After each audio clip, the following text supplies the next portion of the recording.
Você quer crescer espiritualmente? Bastante mesmo. Você quer ter aquela vitalidade, aquela maturidade, a força espiritual, o entendimento espiritual. Você quer ser uma pessoa cada dia mais santa, robusta em Deus, fortalecida, temente, aquela pessoa forte contra a tentação, contra os pecados, que consegue compreender os caminhos de Deus. Eu vou lhe dar um conselho: leia o Novo Testamento todo. Leia principalmente os Evangelhos e as cartas de Paulo aos Romanos e aos Efésios. Escreve isso: Evangelhos, Mateus, Marcos, Lucas e João.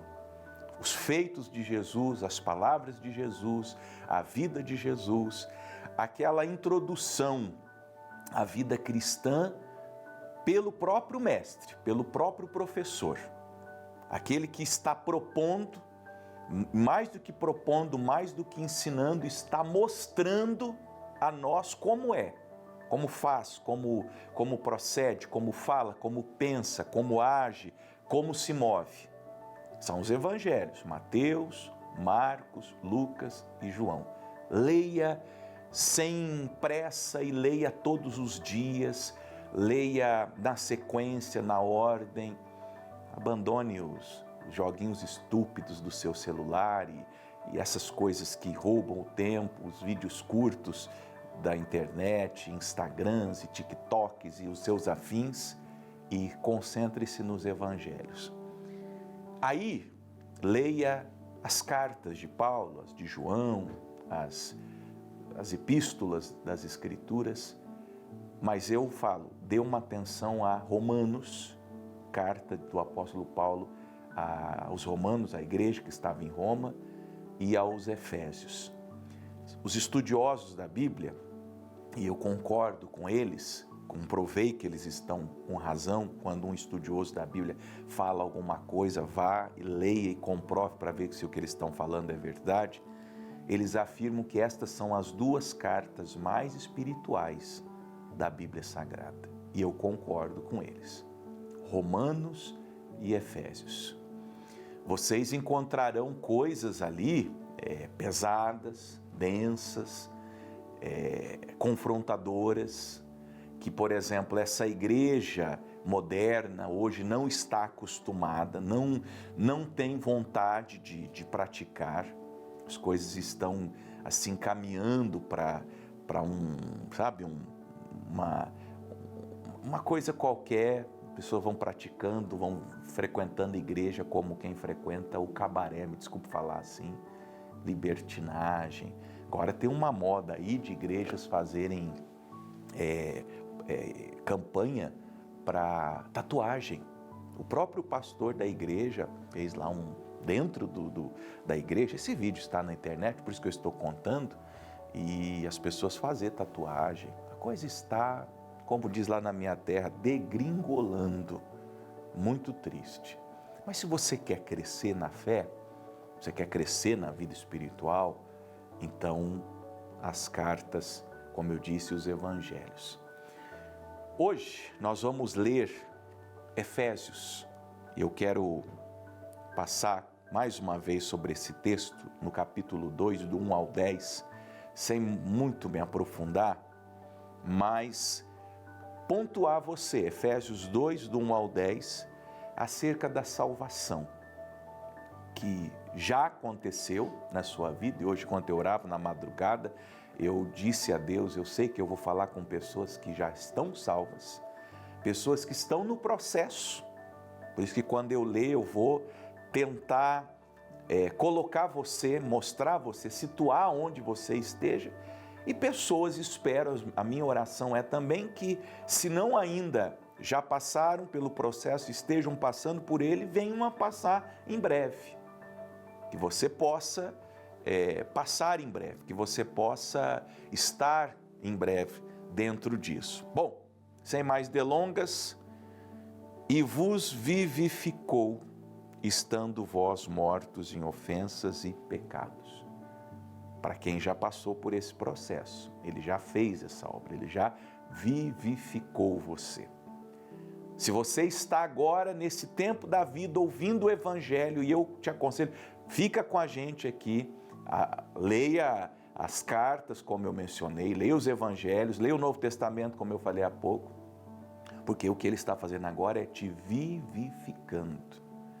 E se você ainda não deu início, mas seu coração começou a se internurar pelo Evangelho, pela salvação, então continue com a gente aqui, adquira uma Bíblia, porque o Senhor está a te vivificar.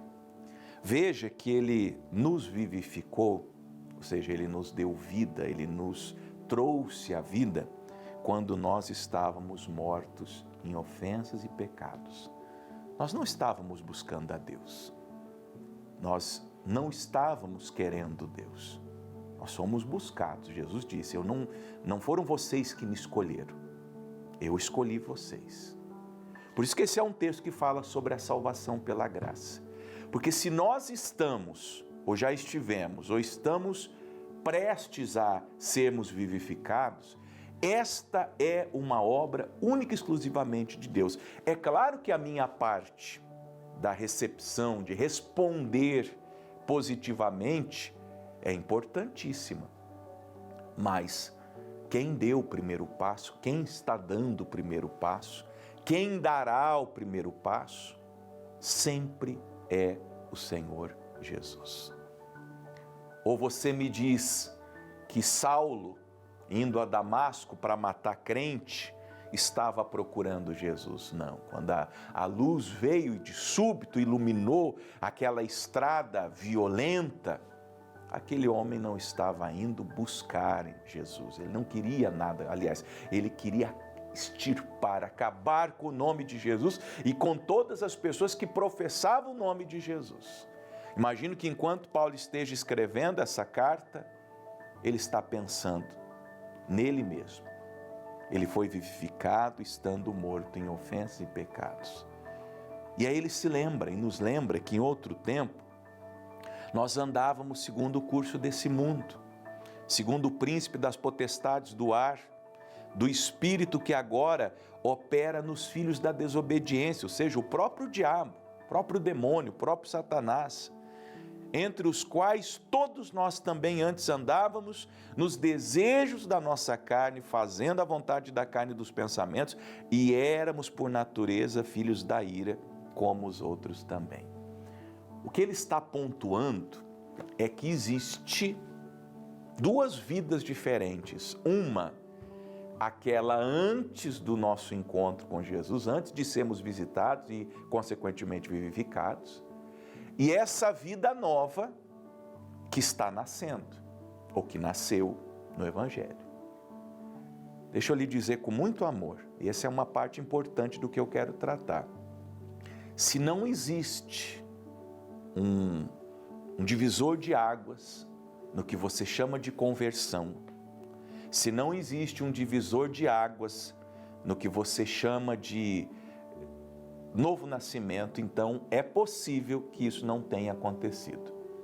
A probabilidade é de 99,99% de que você ainda não tenha se convertido. Pode ser, repito, que você esteja no processo ou que esse processo se iniciará em breve. Espero que sim, oro que sim, peço que sim. Agora, você que diz assim, eu já sou convertido, pastor, eu já sou da igreja, eu já fui batizado, eu já frequento uma igreja, mas você ainda continua, vamos ler de novo, andando segundo o curso deste mundo? Você sabe mais das coisas desse mundo do que das coisas de Deus?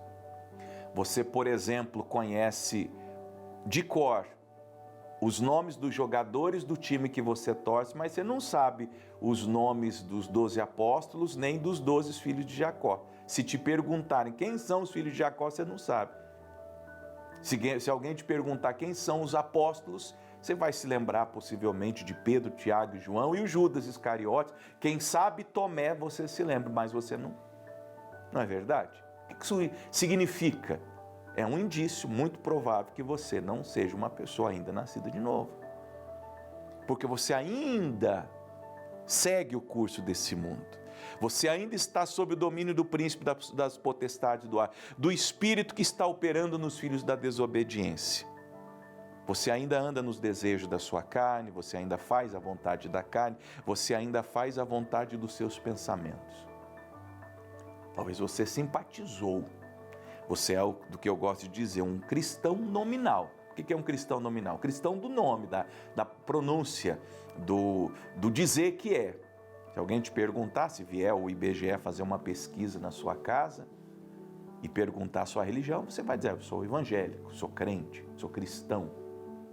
Então é nominal, mas de fato, pelas ações, pelo tipo de vida que você vive, ainda você não é. Então você precisa buscar. Tem que clamar, Senhor, eu quero nascer de novo, eu preciso, estou indo, estou frequentando, eu gosto, eu assisto, eu já tenho a minha Bíblia, eu sei que Jesus é o caminho, a verdade e a vida. Estou andando nisso, eu estou acreditando nisso, eu dizimo, eu oferto, eu evangelizo até, eu prego. Quando eu encontro uma pessoa, eu digo para ela, você tem que se converter, você tem que ir para a igreja, você tem que buscar Deus. Então, por que ainda não aconteceu? Por que ainda não rompeu? Por que você ainda não foi transformado a um filho de Deus? Porque Deus, versículo 4, que é riquíssimo em misericórdia, pelo seu muito amor com que nos amou, estando nós ainda mortos em nossas ofensas, nos vivificou juntamente com Cristo. Pela graça sois salvos. E nos ressuscitou juntamente com Ele e nos fez assentar nos lugares celestiais em Cristo Jesus. Você não está mais assentado sobre o trono de Satanás. Como eu falei, você já não é mais influenciado pelas coisas desse mundo. Você está no mundo, e Jesus disse, nós não somos do mundo, mas estamos no mundo. Como Paulo também escreve a primeira carta aos Coríntios, ali no capítulo 7, naquele capítulo dedicado ao casamento, ele nos ensina que a gente usa do mundo, mas não abusa do mundo. A gente come, bebe, trabalha, tem empresa, tem negócio, tudo isso é lícito, é justo, é bom, é honesto, mas quando você se converteu, ou quando você se converter verdadeiramente, você vai ter uma relação com essas coisas, com as coisas da vida, com as coisas do mundo, com as pessoas, uma relação daquela do tipo que Jesus tinha. Jesus ia no templo de Herodes, o templo que nós podemos dizer que foi o terceiro templo, o primeiro de Salomão, o segundo foi aquele depois do pós-exílio, e depois o templo de Herodes, que demorou 46 anos para ser construído. Jesus curou, Jesus expulsou 2 vezes, no início e no final do ministério dele, os vendedores do templo. Minha casa será chamada casa de oração. Ele curou o paralítico de 38 anos, ele ensinava as multidões ali. Mas ele nunca parou, por exemplo, você pode ler isso lá em Mateus 24, para contemplar, já no final do ministério, os discípulos um dia falaram, Senhor, para um pouquinho aí, dá uma olhadinha, olha que templo magnífico, olha que templo glorioso, olha a estrutura. E Jesus olhou e falou, tá bom, só para vocês saberem, aqui não ficará pedra sobre pedra que não seja derrubada. Eu gosto de pensar na relação que Jesus tinha com um lugar consagrado a Deus. Ele fazia o que ali? O templo servia para quê? Casa de oração. Então Jesus ia lá e orava, ele ia lá e pregava, ele ia lá e discipulava, ele ia lá e curava os enfermos, expulsava os demônios. Mas ele estava ciente que ali não ficaria pedra sobre pedra que não fosse derrubada. Então Jesus não tinha uma relação de paixão com aquilo. Você sabe que nasceu de novo, que se converteu ou que está se convertendo, que você não tem mais uma relação de paixão com as coisas desse mundo. Por exemplo, você pode ter um bom carro, você pode ter uma boa casa e Deus te abençoe que você tenha um bom carro, uma boa casa, que você vista bem, que você coma bem, que você tenha um bom salário, que você tenha uma previdência, que você tenha um negócio que esteja prosperando. Em nome de Jesus, como ministro do Evangelho, eu digo: Deus abençoe seus negócios, Deus abençoe sua fonte de renda, Deus abençoe seus filhos, que eles estudem, que eles cresçam, que eles sejam uma bênção. Mas a sua relação com essas coisas não é uma relação de paixão. Como que é uma relação de paixão? Se aquilo acabasse, se aquilo faltasse, você diz: ai meu Deus, é igual o filho pródigo, você viraria as costas e deixaria até Jesus falando sozinho. Porque quando Jesus pediu a ele que vendesse tudo e desse aos pobres, ele se horrorizou e foi embora contrariado, ele foi decepcionado com Jesus. Quando você lê lá em Marcos 10, a partir do versículo 17, a história do jovem rico, quando ele vai embora, contrariado, o original ele foi decepcionado. É como se ele dissesse: eu não sabia que Jesus era assim, eu não esperava que Jesus fosse assim. Por quê? Porque ele tinha uma relação de paixão com os bens materiais dele. Agora, quando nós não temos essa relação de paixão com as nossas coisas, com as dádivas, quando nós temos aquela relação proposta pela Bíblia de mordomos, que nós somos mordomos dos bens que o Senhor nos dá, nós somos mordomos do nosso corpo, nós somos mordomos da nossa vida, nós somos mordomos no que tange aos nossos filhos, ao cônjuge, nós somos mordomos dos bens materiais que temos, nós somos mordomos do ministério, do chamado, da vocação, de tudo que Deus nos dá, nós somos mordomos. O que é um mordomo? Ele tem autoridade para desfrutar, ele tem autoridade para cuidar, ele tem autoridade para dizer: isso vai para lá, isso vem para cá, isso aqui se faz assim, mas ele sabe em todo momento, ele não é o dono, tem alguém acima dele que verdadeiramente é o proprietário de todos os bens que ele administra. Quando você pensa assim, você é um homem casado, mas a tua esposa é de Deus.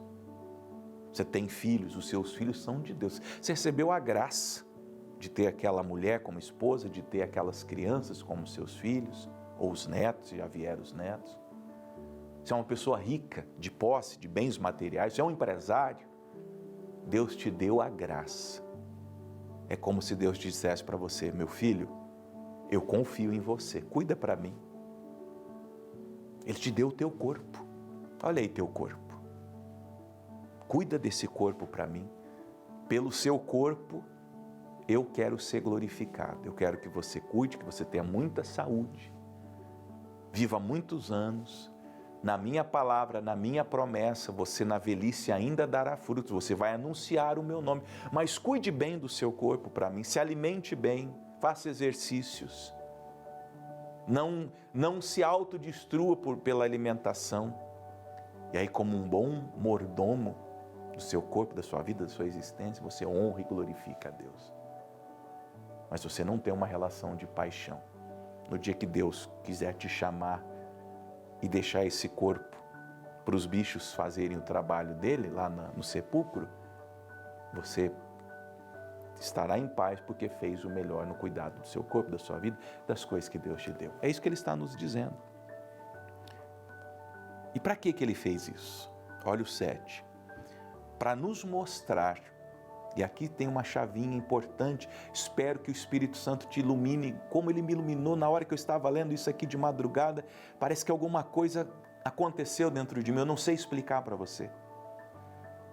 Mas para mostrar nos séculos vindouros as abundantes riquezas da sua graça, pela sua benignidade para conosco em Cristo Jesus. Veja, eu não vou fazer nenhuma interpretação, nós vamos ler apenas mais uma vez, para nos mostrar nós salvos, aos que estão sendo salvos, aqueles que serão salvos, pelos séculos vindouros. Se eu viver 100 anos, se você viver 100 anos, vai ser muito. Então, depois da nossa morte, pelos séculos vindouros e pelos séculos dos séculos, numa eternidade sem fim, o Senhor nos mostrará e continuará nos mostrando as riquezas da sua graça. É impossível receber toda a revelação da graça, do favor imerecido de Deus nesta existência. A gente tem o que pode ser dito assim, uma amostra grátis, um spoiler, um pedacinho do que será. Como o Paulo fala, tem relação em Cristo, nós o vemos agora em parte, nós temos uma revelação parcial de Jesus, um fragmento da revelação de quem é Jesus. Mas quando nós chegarmos lá, nós o veremos como Ele é e o conheceremos como somos conhecidos dEle. Aqui Paulo está nos dizendo, o Senhor vai nos mostrar, o Senhor Jesus, termina o versículo 6 falando, Cristo Jesus, Ele vai nos mostrar nos séculos vindouros.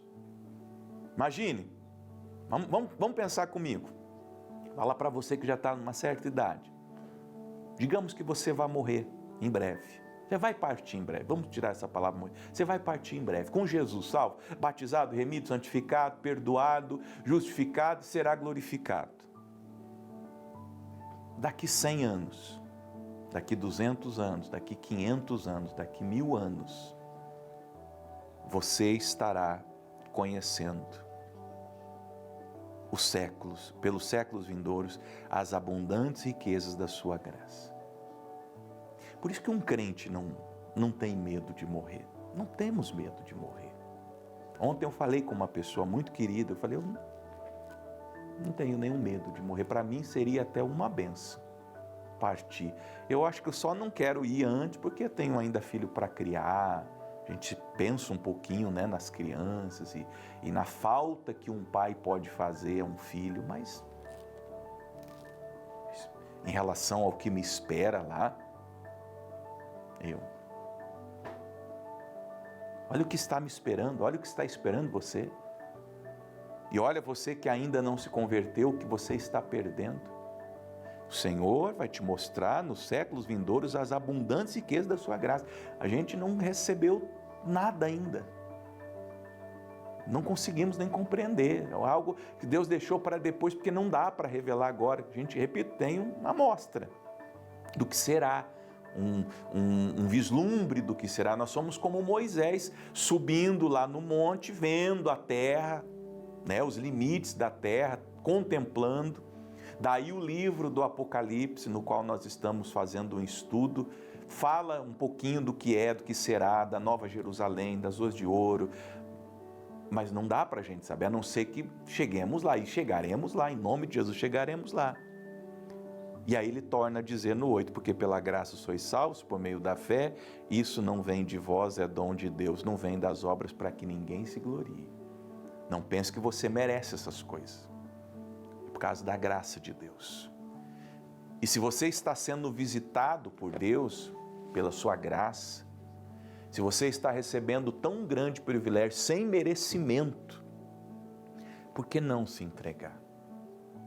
Por que não agradecer? Por que não cair aos pés do Senhor Jesus e dizer, eu sei que não sou digno, como João Batista proferiu, eu não sou digno de desatar as correias da sua sandália, de cair aos pés de Jesus e atar ou desatar as correias da sua sandália, mas se é pela graça, se o Senhor me encontrou nas minhas ofensas, nos meus pecados, em coisas que só eu e Deus sabemos que eu fiz, em pensamentos, em sentimentos, em impressões, em coisas terríveis, e mesmo assim você tem sido visitado pela graça, então abrace isso no teu coração, abrace isso, entregue-se a Jesus. Diga não aos seus pecados, diga não a essa vida que você vive, essa vida dupla, essa vida dúbia. Diga não a tudo que não presta, às suas vaidades, às suas mentiras, às coisas desse mundo que são passageiras, aos seus maus pensamentos, aos seus sentimentos ruins, aos seus traumas, suas dores, seus pesares, a sua depressão, a sua boca suja. Seja como Isaías, se arrependa de ter uma boca suja, pede para Deus santificar a tua boca, não fale mais palavrão, não seja mais uma mulher que se deite com tantos homens, um homem que se deite com tantas mulheres, abandone as suas práticas imorais, abandone as coisas erradas que você faz, pare com tudo isso e vem para Jesus, porque ele termina dizendo, somos feitura sua, criados em Cristo Jesus para as boas obras, as quais Deus preparou para que andássemos nelas.